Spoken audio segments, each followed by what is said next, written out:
besties, welcome back to the channel. Make sure you got your wine, your water, or your rolling tray, or whatever you need to tune in with me. So before I start, I just want to say I really don't care what your views are about the jab, okay? I really don't. We're not gonna be arguing in the comments about it.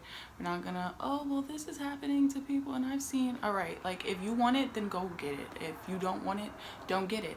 And stand firm in not wanting to get it. It's okay, and don't let people make you feel bad for not wanting it. Like, but yeah, if you want to comply and you want to end up like this movie, then I mean, do what you does. But if you want to escape the matrix, or well, at least whatever this part of it is, keep watching so we can talk about what they have planned for us for 2022. I'm gonna hit this block one more time. I'm gonna sip this cup one more time. I'm gonna take this shot one more time.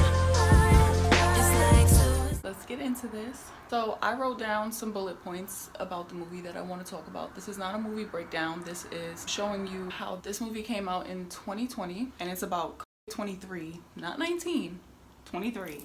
And watching it is pretty much like watching what our world is turning into right now, like right before our eyes. And it's crazy because I saw this movie when it first came out, and I've been watching everything play out. One, you had to be wearing an immunity bracelet to leave the house, aka a passport. Your conspiracy friends have been telling you for years now that they were going to give us passports, and everybody was like, no, they can't do that, that's against our Now look at that, can't go in anywhere without one. Demi Moore is in the movie, so that if that's not just already the red flag of the year, then I don't know what else. They had something called Q zones, which is basically the quarantine zone, like FEMA camps. But in the movie, it was once you go to the Q zone, you never come back. Aside from the Q zones, there are people that pick up the infected or non-compliant, and they are called sanitation.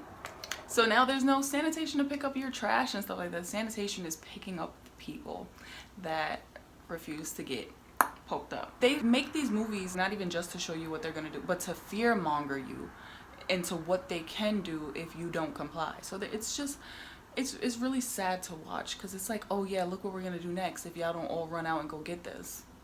They can check your health and your temperature through the phone. So literally all they do is scan complete. You have blah blah blah, or you don't have blah blah blah. And people think this technology and like these movies and everything's like so far-fetched. We are going to have that soon. Just like how they check your passport from your phone now. There's going to be a way for them to check your temperature and to see if you have it. Because they do that now, like where you take your test and then you have to upload if you tested positive or whatever, I guess. But it's not to the extent where you just scan your face and as soon as you have a temperature, they're knocking down your doors. But it will be. It's literally illegal to have company. You can't have a friend over. You can't go speak to your neighbor for a second. You can't exchange sugar. Like lockdown is lockdown. If you are not immune, if you do not have an immunity bracelet, and their immunity bracelets aren't for jabbed people, like these are people that are just naturally immune to the disease. So the people who aren't immune, they're very nasty, and they're mad at the people who are immune because they can just, you know, move around freely without getting sick. You see it like even with the soldiers, like the main character, he's immune, so like he's trying to get through, and they're like, you know, being all snappy with him and stuff. So like you could just tell that they're mad that they're not immune and that they have to walk around with masks on and stay away from people and trying really hard not to get sick. There were people who weren't actually immune buying immunity passes, just like how a lot of people are right now with the passports, and there were fines for it as well, just like how you will get a fine and can potentially go to jail now for having a fake passport. And with these, they were selling them for $150,000 per immunity bracelet. Like they were getting bank off of this. That's how dangerous it was if you got caught with one. The immune people are still carriers, so they can still get anybody sick. What does that sound like? They're really trying to fearmonger people into getting this thing, okay? It's like, one of the funniest things in the movie to me was the head sanitation man, like the man who was knocking down people's doors, separating them from their families, was selling fake immunity passes on the side. Yeah, so that's how you know that none of it really mattered, because if the man whose job it is to take you to a quarantine camp, if you're not complying and if you're sick, is selling passes to people who could potentially be making other people sick, you don't really care about public health, do you? All of this is a big money game. Like the other main character, the girl, I don't know anybody's name. I really didn't care that much. I don't know, you can call them Rosa and John for all I care. Her grandmother got sick because she decided to step out and go talk to the neighbor. You're not supposed to go talk to anybody, whatever, so she did. And I feel that that's more fear-mongering, that I feel like it is, because it's making you can't even go speak to your neighbor and ask for some sugar without getting sick. They're trying to get you so scared of air and just communicating with people, and the grandmother got sick. The girl is in the house with the grandmother. They're touching things, sharing stuff, taking pictures together, doing their temperatures, doing all that stuff. So if the girl was gonna get sick, she would have been sick already. The grandmother is sick as a dog. In this movie, people were dying like less than 48 hours of like finding out they had it. If she would have been sick, she would have already known and she would have gotten sick already. But even though this whole time her grandmother's sick, she's getting sicker, she's still walking around this house with a face cloth on, spraying things, doing all this stuff, like almost convincing herself, like taking her temperature, that she could be sick and that she's gonna still continue to be locked down in this house, even though she's not. And it's like, girl, can't you see that you're immune? So then the grandmother dies and the sanitation comes to collect. Like, they need to discard of her body and take anybody else in the apartment who might have been exposed or whatever. Her boyfriend has been running around this whole movie trying to get her an immunity bracelet, and finally gets to her at the end and puts it on her wrist right before sanitation whisks her away. We are going into 2022. I'm trying to romanticize my life for the fake New Year, because January is not the New Year. I will post a video about that probably for the New Year, because I know a lot of people are gonna be like, what do you mean? But yeah, this is not, it's all a facade. They've designed all of this to keep us down. Like, they want us to have, I'm gonna make a video. Anyway, who has seen Songbird? Did you get the same take that I took? Because I just felt like it was a fear-mongering movie to get everybody to comply. I don't think it had anything informative going on, really. Like, nothing. It wasn't cute. It wasn't a great movie at all. It was like really sucky.